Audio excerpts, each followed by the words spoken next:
Hi, I'm Sijing Cheng. It's a pleasure to share with you my reflections on the learning journey in MGMT5050, particularly in the context of controversies surrounding the use of artificial intelligence in education. To be honestly, I was initially skeptical about the idea that professionalism and ethics could be learned in a 10-week course. However, through the learning process, I come to recognize the value of many concepts, methodologies, and frameworks covered in this course when diving deeper into complex issues. I noticed a significant emphasis on the issue of relying on AI tools for learning in this course. As a student, while I'm aware of the efficiency that AI tools can provide, I cautiously avoid taking advantages of this convenience. Although the utilization of AI can be justified under the teleological ethical framework, in which it can undoubtedly improve learning efficiency and even potentially improve my grades. However, from a teleological perspective, it becomes evident that the learning process holds more importance than just grades.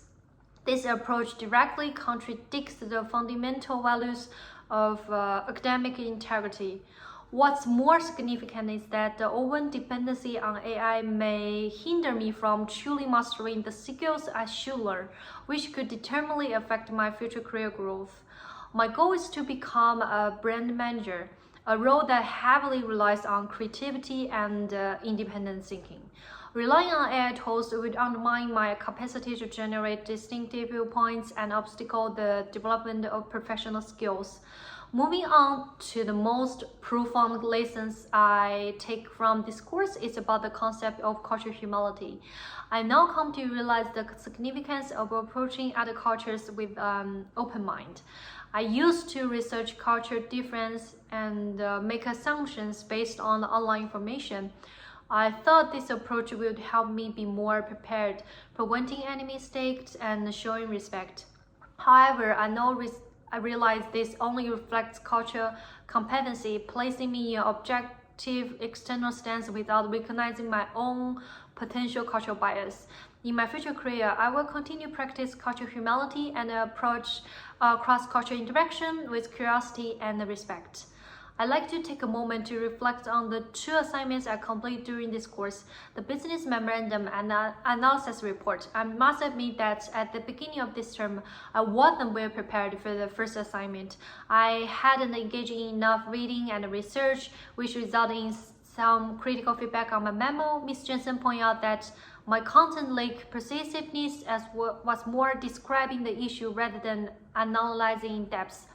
Initially, I struggled to accept this feedback, but when I recollect insights from the first week, Dr. Gribble emphasized that individuals who with a growth mindset often attain higher level of success because they embrace challenges and maintain an attitude of continued efforts. This idea prompted me to take this suggestion seriously. In the second assignment, I took an active approach by fully engaged with all the relevant materials available on Moodle.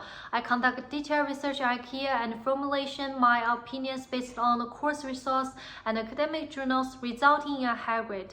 I have to say the knowledge I gained from these two assignments far exceeded my initial expectations, especially when in the week 8 by studying Johari window theory. I realized my limitations in lacking business knowledge and using professional language in business writing.